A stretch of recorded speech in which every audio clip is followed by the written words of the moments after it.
Oh, wait, that's the wrong one. Crap.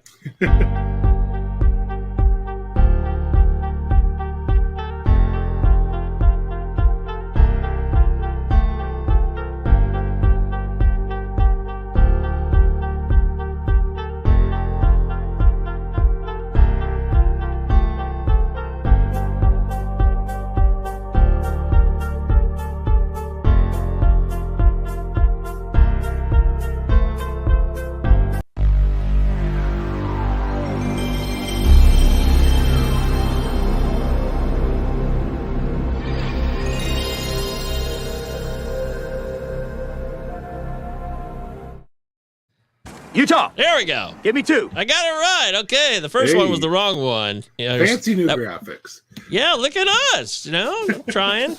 That's what I was trying to squeeze it in. I was trying to do too much before we were supposed to start the show, and that's what I get. That's my fault. Either way, we're here live now, and maybe you're watching this later. In fact, a lot of you are, frankly, watching this after the fact. And if you are, make sure you subscribe, like the video, blah, blah, blah. You know how all that stuff works. Come on. You know how this is. We want the show to grow. We had a nice little bump of subs over last week, so we appreciate all the new subscribers. Check out the whole Palazzo world with the Discord and everything. If you're not using the Discord, then you're not really a part of everything. You're missing out on a lot. It's not that you're not a part of things. You're just missing out. Ben, we're here to talk about the MLB Draft, which went down. The break is about over. This is Thursday, 5 p.m., so we're getting back to baseball tomorrow from when we're recording. And there was also the Futures game. And our guy, Mr. Justin Henry Malloy himself, was representing the Detroit Tigers in the Futures game. Go Tigers. I was really happy for him. I thought it was cool that he was the guy that was chosen from the Tigers. And I got to tell you, the Futures game doesn't excite me because I feel like it's more for show, for mainstream fans. I mean, you obviously are such a hardcore dynasty baseball, minor leagues guy. You know all these guys already, and I know you don't glean a lot from it, but I'm curious, when you watch a Futures game, what do you take from it? Really, the best thing that you can get out of something like that is, did somebody add a new pitch? Is somebody now... have they changed their launch angle? Someone like, I guess this surprised me just because I haven't seen a lot of video of him other than minor league video, which is notoriously really bad quality. Colt Keith has drastically improved his body. They're projecting him as a potential second baseman now, and I can see why. Like, I always kind of thought, well, he's a corner guy. He's got to be a corner guy. Look at that body. It's not that he was chunky, but he wasn't lean. And you kind of got to be lean in order to work up the middle. And he's really leaned himself down. And that impressed me. I mean, it's just little things that maybe you haven't had a chance to catch all year. This was supposed to be a whole ton of really studly hitters that were going to mash up on pitching. And there were 11 hits total in the entire game. Just so folks know, the National League won 5-0. That's right. And a clean sweep. Yeah. Clean sweep on the weekend or week or however you want to do it. Yeah, whatever the event was National League dominated. The thing that I really enjoy about this is Major League Baseball, when they took over minor league baseball, took away all the various leagues breaks. There used to be an all-star game for the Southern League that was held, the third week of June. And then maybe, the South Atlantic League would have their all-star game, the second week of June, and their second half would start after that. They don't do that anymore. The minor leagues have the same break as the major leagues. They've been on a break of games the last 4 days. And that's why I will say it's one of the downfalls is it used to be great because, okay, there's no Major League Baseball tonight, but you know what? We can really watch the minors. And now they don't have that either. So yeah, it's really a downtime. So it's really empty.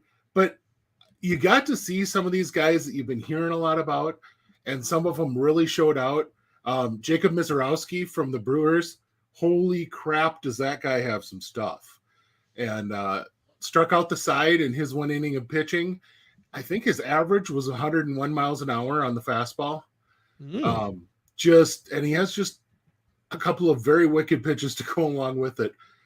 Spencer Schwellenbach of the Braves, that was someone that I'm obviously going to be watching, but he came out and he ended up getting graded with I think the third best pitch of the game. Eno Saris did his stuff plus on this game and said that Jacob Mizorowski out of the top 5 pitches, as in like style of pitches for the game, Mizorowski had 2. Out of the top 10, he had 3. So that tells you just how good his stuff was. And he said, if I would do it by 10 individual pitches, Mizorowski would have at least half. Hey, is Schwellenbach still hitting, or is he focusing on pitching now? He is focused completely on pitching, and has a heck of a curve. Really, that was fun to see, because a good right-handed curve is a pretty good weapon. It's never as pretty as a lefty curve, because there's just something about that curve coming from a left-hander, especially a good slow loopy curve. The Barry Zito curve, that's just something that's fun to watch. Just loop up there and guys do the Bugs Bunny swinging and then stopping and watching the ball finally hit, that sort of thing. Yeah.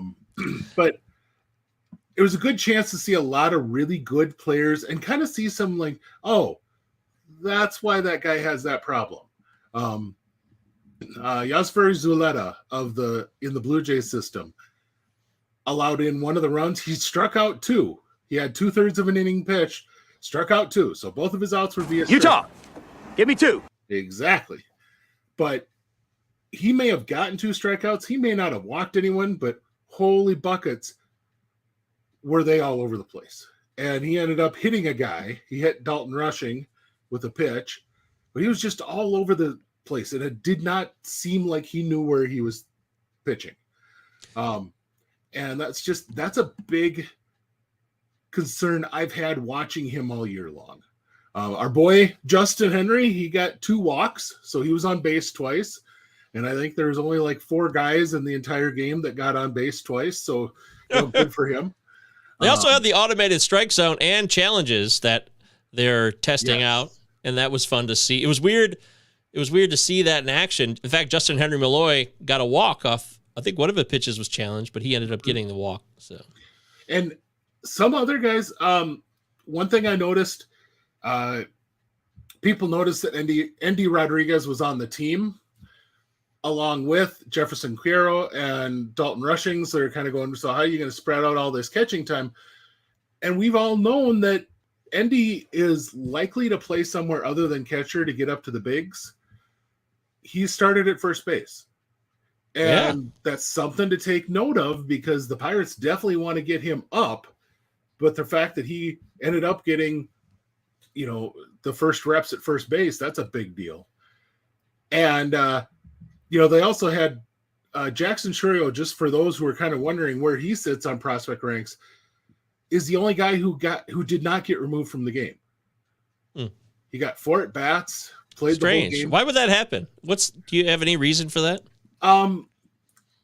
Could be a lot of things. I know for a fact that they did not have a ton of outfielders. In fact, the National League lost their DH because they did not have a whole lot of outfielders on the team. And Justin Crawford was started at DH for some reason. I think that was ridiculous, because one of his best tools is his defense.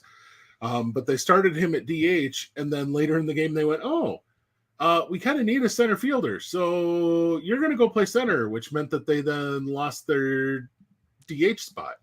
And so from that point forward, they had to work around the pitcher and pinch hit there and all sorts of things. So it was kind of a mess, but not a ton of like, holy cow, big stuff to take out of this. Nasim Nunez had a really nice hit to drive in 3 of the runs, and also stole a base. But he's a utility infielder to me. Okay. Nice, ton of speed, ton of defense. I don't think he's ever going to hit enough to be a starter. So, there's just guys like that this is a fun game for them to showcase. And, but there are guys on this roster that next year you're going to go, oh, dang, I need to go pick that guy up. Well, one of those guys last year was Yanier Diaz of the Houston Astros. He was on this team. Very few people knew who the heck he was. Now look where he's sitting. So, I mean, getting to know the guys on these rosters is usually a pretty good idea to do because they're usually the ones who are kind of right there. They're either the stud prospects or they're the guys that are right there just about ready to come up to the big leagues. And Tyler Soderstrom got to play in the game, and then he got called up to the big leagues. He's going to be making his debut with the Athletics on Friday. And that gives the Oakland A's 2 catchers on the roster, both first-round picks, with Shane Langoliers joining him and Soderstrom. Those 2 dudes are first-round picks that are catchers. That's pretty unusual. In fact, if I looked it up, it'd be hard-pressed to see 2 catching guys that were on the main roster that were both first-round picks, especially recent picks. And I'm trying to make sure of this, but I think, weren't they both the same draft? Yeah, that's possible. That was the double dip year. Well, no, I just did this. No, I think they were separate years. No, Langoliers was a Braves pick. Oh, yeah, that's right. Oh, and crap. He was part of that trade. Yeah, they were.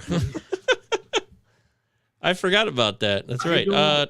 Trying to think. I don't see Soderstrom. I'm trying to remember where. Tyler Soderstrom is a guy, by the way, that I'm not excited about, frankly. In terms of redraft, I'm not saying for his career. I have no idea how that's going to go yet. But for you guys playing redraft, you're excited about Tyler Soderstrom. I would pump the brakes on it because their lineup's awful, and I'm not sure how much he's going to be of use to you this season right now. I'm actually on the not rushing to pick him up side of things. So. And I mentioned to folks that if you want a good comp, look at what Yanier Diaz has done this year. Power, not a whole lot of OBP, and because of that, his average has taken some pretty big swings over the course of the year. He's had some 2-week periods where he hit like something and gave you 3 home runs, but those were his only 3 hits. You know, and he's had other spots where he's hit 300. You know, that's what Tyler Soderstrom's probably going to give you the rest of this year. He has some work to do on his on handling the strike zone as a batter. He was a 2020 pick. I just got that to load. So Langoliers was 2019 and Soderstrom was 2020. I thought, gosh, they were pretty close in draft age. But anyway. Yeah, Schuster was the Soderstrom pick in 2020 for the Braves. Yeah. And so also Nick York was in the 2020 draft, and he was struck out in this game as well. Yeah. Who had a really good, or at least a lot of people said he had a good Arizona Fall League, Nick York did. So he's improved himself significantly from maybe a year prior because it was starting to look like he might not be a whole lot. But yeah, that's what Chad just mentioned there. That's one of the big things with Soderstrom. He's coming into 2 positions where power is kind of devoid. You're not going to find a lot of catchers who have legit 20 home run power. And he also plays enough at first to where he's probably going to be eligible at both. If there's anything, he's going to be fairly valuable at the very bottom of both positions in like a 12 to 15 team redraft. If you've got 1 catcher, 1 first baseman, he's that kind of guy who you're going to swap in and out at first base, you know, or catcher, either way. Jamie wants to know, is it possible we could see any of these guys closer to the end of the season we already saw Soderstrom get called, but beyond that, I'm sure there's going to be a couple more guys that are in the futures game who get the call. Maybe the Pittsburgh pitcher he asks about. Justin Henry Malloy too. Will we see Justin Henry Malloy make his debut for the Tigers this year? I'm going to say that he does show up, but it could be very limited where his eligibility is still kept under wraps. Yep. And the Pittsburgh pitcher he's thinking of is actually a former Gopher, JP Massey. And JP had some big struggle issues. He's kind of I don't think he's going to be up. JP's probably looking to get up to the upper minors this year. He's very, very interesting in that he's got a lot of raw pitch talent, but probably as a reliever. But I mean, we've already seen Owen White. He pitched in this game. He's probably going to be back up. Joey Cantillo would not surprise me. He's probably that next Indians pitcher that gets called up. Of course, that requires the Indians to actually have room for him. But Yasir Zulueta, even though he's struggled in this game with his control, he's going to get a shot. He's made the move to the bullpen, and I absolutely could see him getting some work toward the end of the season. I drafted him in, I think, the Palazzo Invitational, actually, which is our draft champions. So I was banking on the fact that he would eventually get a call up. I was hoping maybe it would happen kind of by now, but that hasn't happened yet, obviously. And I think he's a guy, they actually have, this is something I'm not remembering off the top of my head. I think something like half of their bullpen is free agents this offseason. So it's a big thing for him to likely get a shot and take a look. They're talking about like Pearson getting a shot and seeing what he is. And a lot of these guys that are young and in the Jays system because of that reason. They've got a bunch of free agents in that bullpen that it could mean that they want to, if they're looking to save money, they probably got to stick around in-house. Other than that, Colt Keith, I could see him getting up by the end of the year for a splash, especially if it's at second base and the Tigers are out of it. What the heck? Give him some run in the majors at second. But that's a tough one. That's a tough one, though. Especially if it's down between Malloy or Keith. Will it only be one of them? Would they both actually get the call? And that's just it. I think you got to look at. I think July 31st will tell you a lot. Actually, it's not exactly July 31st, but the trade deadline is going to tell you a lot for the Detroit Tigers. If they've cleared out some space, very likely that you're going to see at least one of, not both of those two guys. Absolutely. And I got to tell Chad, by the way, that Chad, I've changed my tune on Eduardo Rodriguez. He will be traded. I was saying during the season that he would probably stick around. The Tigers have hung in it, but I've changed my mind on that. I'm out. Especially after what happened with Max Clark got drafted. The Tigers, by the way, that was a big deal. That I was surprised that Max Clark was the one that was selected by the Tigers third overall. But we'll see what happens. I guess he's quite the personality, and the question is, will the Tigers develop him properly? And I'm curious what you're real quickly. What is your take on that, Ben? Just because I'm selfish and I want to know. Well, that could be kind of the start of our draft stuff. That was really the first. Everyone kind of figured LSU guys would go 1-2, and then the Tigers would draft Langford. Lord knows the Tigers could use a guy who can mash 30 bombs, and Langford's that kind of guy. Yep. But I really like what the Tigers did overall, especially on the first day. They got one of my absolute favorite guys in the draft in Kevin McGonigal. That guy he rolls out of bed and hits fastballs the other way. So, I mean, he's just that kind of I don't know that he'll ever hit you 20 home runs, but he's going to probably be a guy who hits 290 a lot of years. That kind of profile sort of guy. But Clark, I will tell you, talking to youth guys here in South Dakota, they know who Max Clark is. He has built up this kind of social media following as a baseball player that's pretty rare at the high school level, and he has really, really, really worked well at developing that. And not just that, but he's the guy who he'll be doing a selfie video, whatever, and he makes sure he's walking up and he's talking to people and getting other folks involved. And, he did that at like one of the Perfect Game or Under Armour events last summer, and just wrapped his arm around the guy the other top high school guy, Walker Jenkins, and got into like this like BSing conversation going back and forth that, who do you think should be the first high schooler picked, and yada, yada. It was just hilarious. This guy's just so self-aware, but at the same time, man, does he have some fun talent. And so he seems like a fun guy to you. You don't see that he's too. I mean, a guy who is young and is a baseball player that's one of the best in the country is supposed to have an ego. It's not. That's just how it is. I get that. Yeah. And some are more. Mark McGwire was a guy who was a very powerful hitter, but he was not a guy who liked the spotlight. He was happy to just kind of be hanging around in the clubhouse. This is a guy who is on the scene and wants to be noticed and is not afraid of that at all. That doesn't mean that he's got attitude problems necessarily.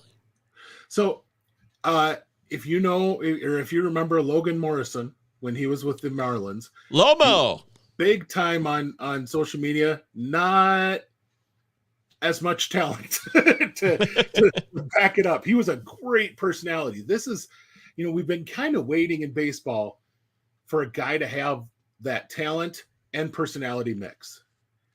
And I like Max Clark to potentially be that guy. I think there are some other ones that can be there.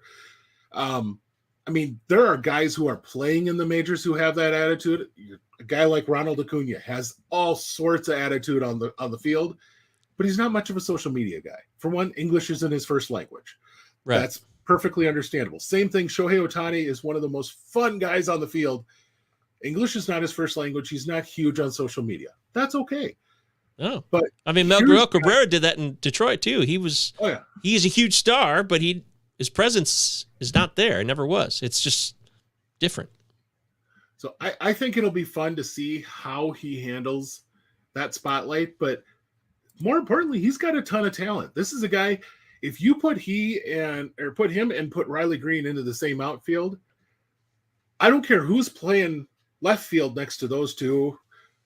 There's not going to be a lot of baseballs that hit the ground. That's fair. Yeah. Is this Clark true, by the way? What's that? I wouldn't honestly know. I could look it up. I know that they had someone drafted because I was watching to see there's a South Dakota high school kid that I've covered that I was hoping would get drafted, and sounds like he's going to college. There's nothing wrong with that. But that's great. Yeah. But Cade Feeney is this guy's name. Went to the Red Sox, and I'll be honest, I haven't had a chance to see him. But they had a really good team of potential prospects this year. Gosh, if I could talk, that'd be great. They had like 5 or 6 guys that were legit types to maybe rank on the BA top 500. So that's not normal for North Dakota State. Now, granted, most of those guys would rank about 300 or later, including Feeney, and Feeney was by far the best. Is that like Mr. Feeney from Boy Meets World? That was the name of the teacher. Hey, and if you want a fun podcast to listen to, the Pod Meets World podcast is former people from Boy Meets World talking about life, and they're talking to different people from Hollywood that were on TV around the same time. It's pretty cool. It is. Ben's right on cue with that. Look at that. You love Boy Meets World, don't you? Who didn't love Topanga? Let's be honest. I can't. You're right. I absolutely lived that life. She was my crush, no doubt about it. But though I was a little bit older by then too, so it was. I'm really more Kelly Kapowski in the end for me growing up. Absolutely, but yeah. Also, Anthony's been dying to know. Ben, what about Austin Martin, Austin Hendricks, Ed Howard, Asa Lacy? Are any of these guys valuable anymore? Here's what I will tell you. A lot of those guys came from the same draft. Can you guess what year it was? It was the COVID year. Yep. And there's just a lot of stuff that folks are finding out that maybe we didn't get enough looks at these guys to go, maybe Ed Howard is a whole lot of glove and really not anything else. Maybe Asa Lacy has some really incredible stuff, but the longer you let him go with it, it's not as fun. Maybe Austin Martin doesn't really have the ability to develop the power we thought that he might. These guys were all really pushed up in that draft class. And frankly, your Detroit boys got Spencer Torkelson in that draft, and everyone said, this guy's the next major holy crap thing. Everybody, I had people on this show. You can go back and listen to that was our first year doing the Palazzo podcast. And I had prospect people on before I met you, Ben. I wished I had you on the show then. They were, remember Lomo's diving flip at home? Legendary, says Uncle Ted. Yeah, that was fun. Also, Uncle Ted says J-Rod's YouTube is great. Julio Rodriguez. I haven't seen that. I'll have to look into that. Ben brings up a good point about who are the real stars on social media these days for MLB, and I guess I just don't have enough time to look at all that. But that's probably more, frankly, for getting kids interested and youngsters who want to be involved in the game too. But yes, everybody told me Spencer Torkelson, this guy's a real deal. I mean, this guy could crush the baseball. I have no doubts about it. That's what everybody told me. And I think I got caught up in some of that groupthink, that prospect pipeline hype fest that happens all too often, unfortunately. So, I'll give you an example from this year's draft class. Chase Dollander coming into this year was in legit argument with Dylan Cruz for the top overall pick. Yes, I remember that. And Dollander fell down. He didn't drop out of the top 10, but you're talking about a guy who went from, being talked about very strongly as a top overall pick. We had enough this season under the pressure. Dollander was basically, everyone was watching him to see what he was going to do every single Saturday, and it wasn't so good. And that's okay. That's it. It's all right that it wasn't a perfect time for it, but yeah, and that's very true. Dollander, sadly, he was a guy who I thought would be one of those first round FYPD guys. I don't know that you want to touch him in a first round. Coors. Yeah. And with his stuff in Coors, it's not really a great thing. But no, it's not. That's a guy like Torkelson, you give him the spotlight of, hey, this is your number one pick, and have him go all spring with that into College World Series season. He might have shown some of those cracks that made us go, okay, maybe he's still number one, but he's not the next coming. Yeah, he's definitely the top guy here, but I mean, right now, Spencer Torkelson today still holds the record for the biggest bonus ever given out to a draft pick. Chris Ilitch did that? What? I'm stunned to hear that. That's the most stunning thing I've ever heard, actually. He got like $1.5 million less than Slot that year, but still, you're talking about they had a shortened draft for everybody. Oh, that's why. Okay. Plus, he was considered, like I said, the next big thing. And so to sign a guy like that, they figured, well, we got to just dump it all in. Well, I don't know that Cruz or Skeens will beat that. It's very possible that one of the two of them does. But, they're in a different world now. I mean, the Nationals, and I will say, one of the things I noticed with the Nationals and the Pirates both, they went really college heavy in their draft. So you can tell they're trying to be ready to afford those guys. Those two top picks were very obviously going to require some significant cash because of if you just look at the way that the Nationals and the Pirates drafted after picking them. Yeah. But $8.5 million is a hell of a signing bonus. It is. I don't see what they say. Pick value is $9 million for Cruz. So is he going to get full pick value? I don't know. Anthony says, I thought Jacob Berry was going to be an FYPD 2022 bust, but it looks like Elijah Green is the one struggling. Yeah, now where we are here, it's a year later after last year's draft. We're talking 2023 draft here on the Blutzo podcast, 2 L's, 2 Z's. Utah. And everybody was shitting on Jacob Berry. I remember it clearly. And I actually thought, this is getting a little out of control. I mean, the guy's from LSU. He's still a decent hitter. He's not a total loss. And everybody thought the Marlins made a mistake by taking Berry. Was it 6th overall? Yeah, off the top of my head? It was top 10 for sure. I can't It definitely remember. was top 10. I thought maybe it was 6th. Either way, what do you think about this now? And Elijah Green struggling also doesn't mean that it's over for him by any means. These guys are prospects in the making. We're trying to get to, 1,000 at-bats, 1,200 at-bats before we can really make a judgment on, well, we've seen a lot now.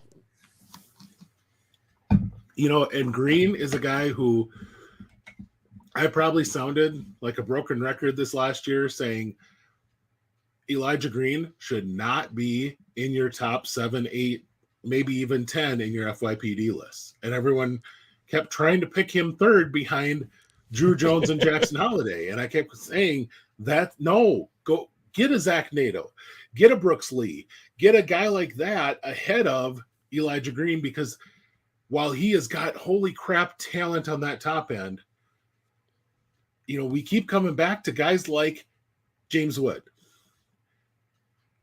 There are only so many guys that actually click like that have that physical makeup.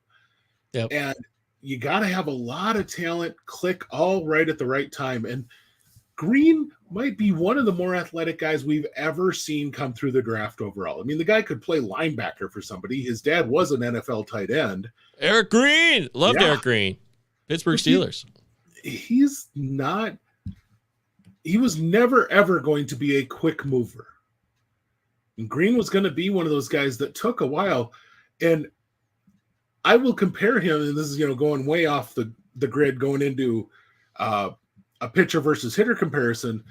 But when the Braves drafted A.J. Smith-Shawver, one of the things that talking to a guy within their system, what he said is, Ben, this is a guy who he has got such elite raw stuff. It may take him a year. It may take him 4 years. But when he gets it, he is going to rocket through our system and probably go to the majors that year. What did happen with A.J. Smith-Shawver this year? And I've kind of known that, hey, remembered that going forward each year. And I didn't think this year was going to be that year, to be fully honest. That's why, otherwise I would have had him ranked as a top Braves prospect. But I think Green is a very similar guy. He's going to take some time to put together all the athleticism into baseball field skills. And it just takes some time. Baseball isn't football. You can't outrun a guy in baseball. It's just not going to happen. You have to actually hit the ball. If you're playing the outfield, you have to not just run to the ball, you have to catch it, and then you have to turn and make a throw with that ball. You can't just have one really good skill. You got a guy who has, oh my gosh, hands like Julian Edelman. That guy's going to play forever because he catches anything that comes near him, whether or not he can really get off the line. If you got a guy who's got holy crap speed and he can make some catches, he's going to play forever in the NFL just because he can beat people down the field. It's a different ball game when you've got to make some of these hand-eye coordination things before you get to put the athleticism into play. Yeah. What about Drew Jones? Do you see anywhere he's there with him? Or did you see it prior to, by the way? He was, to me, Holiday, and I'll go back on this. Holiday, to me, was always the higher floor guy. I will be 100%, out there that I never thought Jackson Holiday had this kind of a ceiling. Okay. But I thought he was a more safe guy. He was going to probably move quicker. But what's happened is there's been a lot of injuries for Drew Jones. I don't know that he has been healthy all year. And for a guy whose elite tool was his defense, like far elite tool. Now, everything else was stuff that could be great. When you're elite on defense, if you're hurt, you're not able to play the way you'd like to on defense. And that's just what has happened for him this year. It's okay. Don't worry about it, Drew Jones. You got a dad who was a great player. It's not like you have anything to live up to. The big thing on that you're showing there, Mike, is the 19. Age 19. This is still a teenage kid. And yeah, every now and then you get a Jackson Holiday that comes up to AA at 19. That's not normal. The average age in like single A ball is like 24 or 23. And the average age of a guy in AA is 26 or 7. Now, granted, there's some guys within that are old for the level that skew that. But the average age even of a prospect in AA is probably 22, 23. So if he's 19 and he's just, hasn't really gotten going in A-ball, that's okay. Anthony says, are you still as high as you were on Cam Collier on your preseason rankings, Ben? Yeah, I loved Cam Collier, and I'll admit that I've been trying to get some better views on him and get some other opinions because the numbers just haven't been very good. But, what I will say is he's taken a ton of walks. He's been very patient at the plate. Al Kaline was 18. Okay. Well, everybody compares to Al Kaline. Yeah. Thanks, Gnostic Baseball. I was just going to say, okay, should we go back and start talking about why that was different? Because that's a whole show in and of itself. That's right. The money stuff because Herman Kilbrew was up at like 19 years old and he would have told you he was not at all ready, but it's the way that the contracts were structured back then that you had to come to the majors immediately.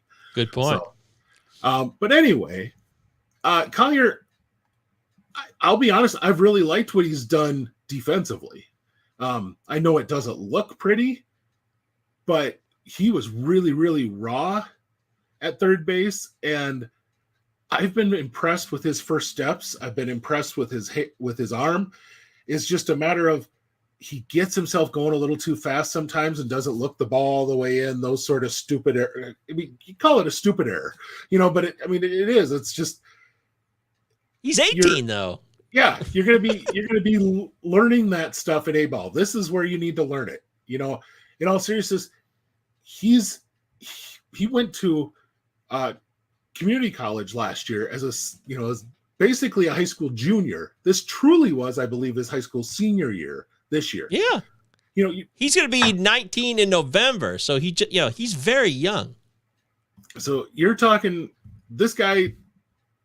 Heck, if he went into the draft next year, he'd be the oldest of this high school seniors, but he'd be the same age as a lot of high school seniors next year's draft. So He's got time to develop. And I really like what I've seen from him. It's just he needs some work. He went back down to complex and just is raking like nobody's business too. So, and he's got that walk to strike out over the top of him, which is good. And I noticed that today the Braves signed 6 of their first 7 picks already, including Hurston Waldrop, and they're going to have a lot of money to spread around their draft based on what they signed him for. That's going to be a really nice deal. And they've got some pretty solid high school and junior college guys that are going to likely take a little more money to make come to their have them come to the Braves. And so to be able to have that money to spread around that's a pretty solid thing. So, well, hey, Russell's here. We never see you here on this show. What's up, Russ? Hey, you Russell. Guys. Hey, you guys. Goonies shout out. Hand orange covering eyes super chats. LOL. I guess we don't have super chats. I mean, actually, we would qualify for them now because we have over 500 subs, and I guess we should start making money and taking you guys for everything you're worth. I guess we're not doing a good job of that, are we? Anthony says, I wish I could leave super chats. Big Ben is awesome knowledge. Okay, well, I guess we're living in the past that we're not using super chats. So if you guys want them, I'll try to enable that. But we've kind of talked a lot now about some 2022 draftees. Yeah. I got to go soon because I've got to do another show at 6. Yep. But real quickly, Ben, give me a couple names of guys that you're excited about, or maybe just a guy you're really excited about, and then someone who kind of blew it as a team. Like, why did they do A, B, or C? Well, let me hit your first thing, or your last thing first here. What the hell, White Sox? I think there's like one of their picks that I really liked. Jacob Gonzalez to me was a guy that I liked, but not. I don't know. He's just one of those. He doesn't do it for me. He's one of those, like, he's going to be a high floor guy, but I don't know where the ceiling is. And I really like overall what there's a lot of players on the White Sox contingent that did okay. They're solid players. They're not a team that I think that if you're looking at someone who maybe every pick they had was kind of like, really? Their next pick was Grant Taylor out of LSU, who didn't pitch at all this year. Ooh. So you get a guy who you should probably be able to get for a deal, and in order to do that, you then go get a guy who didn't pitch all year. And the White Sox drafted Calvin Harris, the pop star? Yeah, there you go. And he's going to play catcher. Cool. And they play. What I will say, the White Sox then got George Wilcow, and if you're looking for your Elijah Green type in this draft, that's the guy right there. 6'7", 240 already. I mean, he looks like he could go out and play, some defensive back or defensive end right now. But man, to me, that's the one intriguing guy I look at on this list, and I'm like, ooh, that'll be fun to watch. But the rest of it's like, come on, White Sox, you needed some oomph, and that's a team that they just didn't for me. Get that? Go Tigers. No oomph. Yeah. Sorry about that. Yeah. Yeah. Anthony wants to know, who was the biggest steal in 2023, Ben? Well, there's a lot of them that I really like. I will say I'm starting to hear some word that the Orioles are going to make a really, really, really big push to convince Tanner Witt not to go back to Texas. They picked Tanner Witt 18th in the 18th round. He likely would have been a top half of the first round college pitcher if he would not have had Tommy John this year. But he has got 2 years of eligibility left in college, and so he's got some negotiating power. I like the rest of their draft anyway, but man, if they could get Tanner Witt on top of what they got in the first 5 rounds, that's one hell of a draft. What is the likelihood of that happening? Don't teams always try to do that though? Hey, maybe but that was a lot bigger in the old system where you had 40 rounds. Now, someone was telling me someone made this comment, and I want to say it was maybe on like Baseball America's draft podcast, that over 80% of the guys drafted on day 3 last year signed. So teams aren't really wasting these picks anymore on a guy that may or may not sign. If they're picking him, they think they've got a shot. They know what a number is, and sometimes it's just a matter of we need to float the money down there. And that could be a big thing. And I if they can get Tanner Witt on top of the rest of their draft class, I really like their draft class already. And it's just the freaking Orioles. What the heck? They seem to just be doing this. They're doing it right. Whatever they're doing it right. Yeah, I'm surprised. What about them taking Enrique Bradfield, though? It doesn't make sense. Though, he's one of those guys that he could move really fast, or they could take their time with him. Either way. And hope, if they're taking their time, they're trying to develop some power with him. If they're moving him fast, they're saying, hey, we need your speed and your defense in the major league level. You bring him up, and God, Cedric Mullins is a legit Gold Glove caliber type of center fielder. You move him to a corner, all of a sudden nothing is going to fall in the outfield. And you got a guy who could, basically you've got Estuary Ruiz in your lineup. Yeah, maybe that's not a sexy guy, but it's going to scare you. Yeah, it's not about that, though. Look at this list.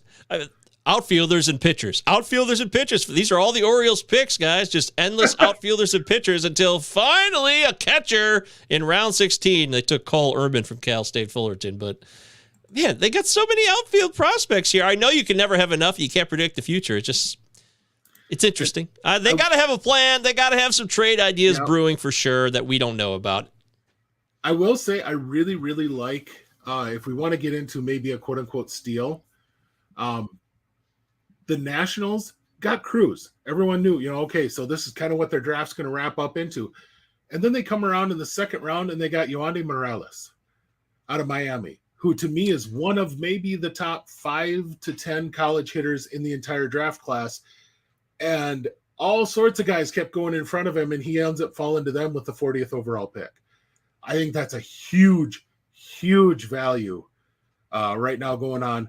And if they, could you getting Cruz, if he is 90% of what folks hope he's going to be, and Yohandy Morales with his legit bat, God, just getting those two guys to produce something, that would be James Wood.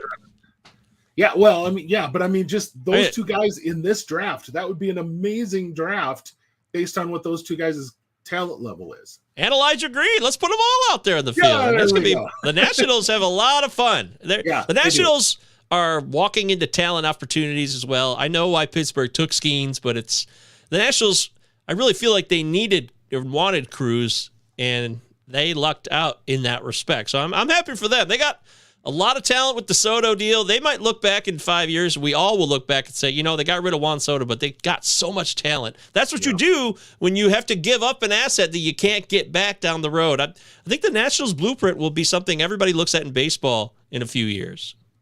You could just go down this list for a bit. The Indians did really well. I think they got one of my favorite. You did it again. That's 2 Indians and no Guardians today on this show, by the way. I'm going to get smacked, but I see the C and I'm in trouble. But Alex Fleming, He's a high school lefty that's 6'6", and just has some really nice stuff. And I just, honest to goodness, when I'm looking at his profile, watch a little video on him, I go, if he makes it into the, let's say the Guardian system, he's going to be a stud. Oh, look who picked him.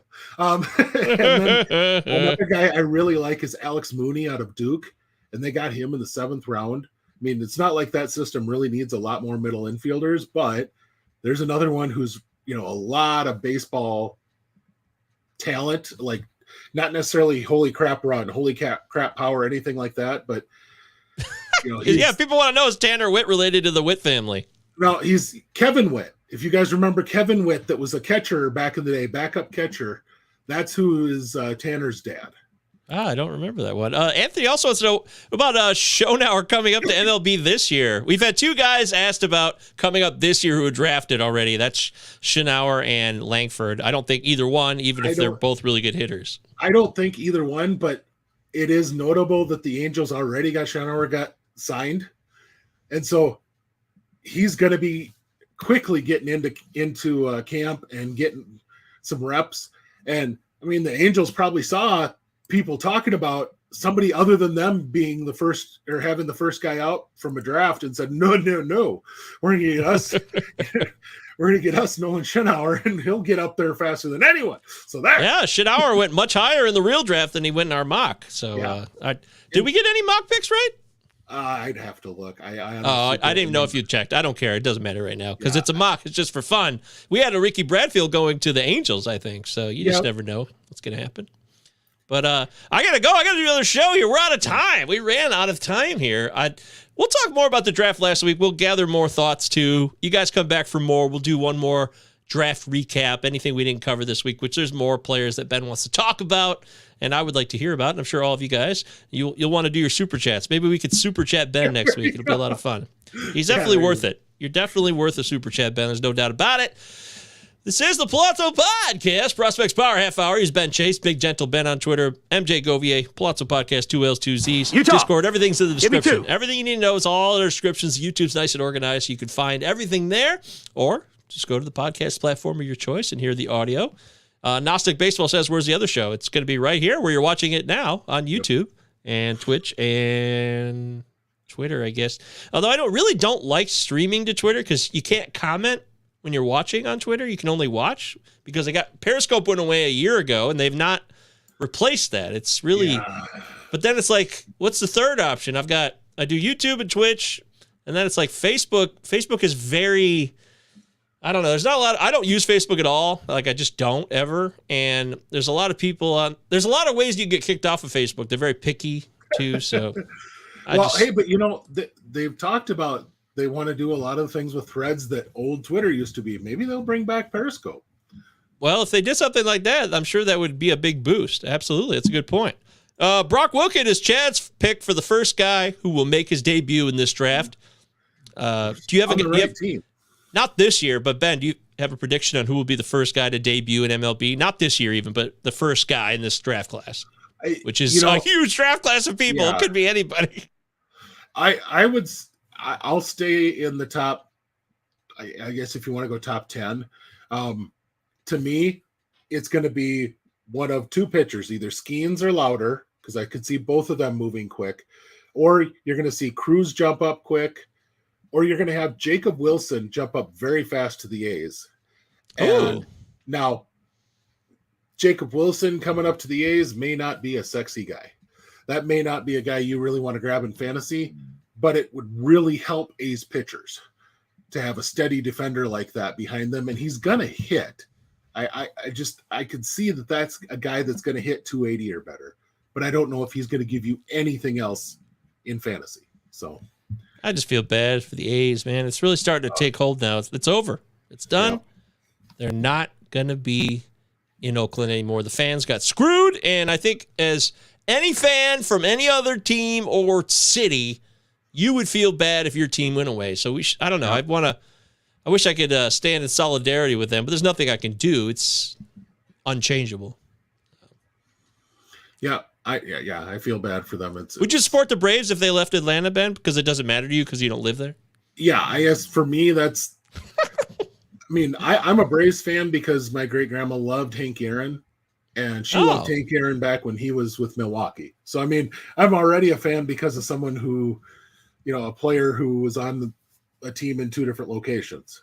So that's, I mean, my favorite squad already has relocated at least once. And I guess if you want to put it that way, the A's are on their 3rd city.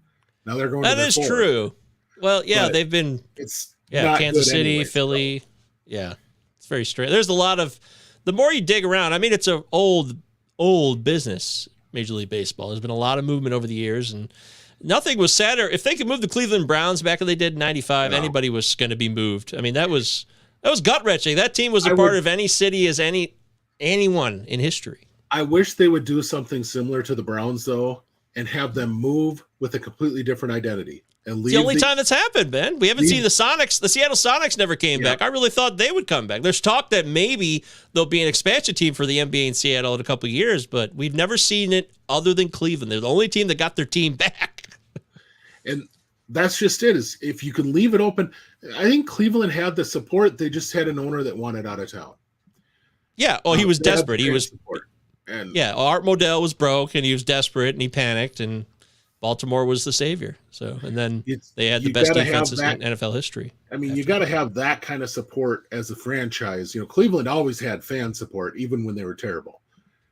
So I've been playing a lot of PS2 lately. I got the emulator, and it's awesome. And I was playing some old baseball games on PS2. They still got the Expos. It's awesome, Anthony. I love it. It's a flashback. In fact, All-Star Baseball 04 has the transitional team. Like, you have the Montreal Expos who were playing with the Puerto Rican Stadium in San Juan. And just brought me back to that whole time. But anyways, I got to go. I got to do another show. It's 5:59. Good job, Ben. Everybody, thanks for the live chat. Stick around. We're going to do the next show right now with me, Mike, and Britton. Y'all keep it real now. You hear?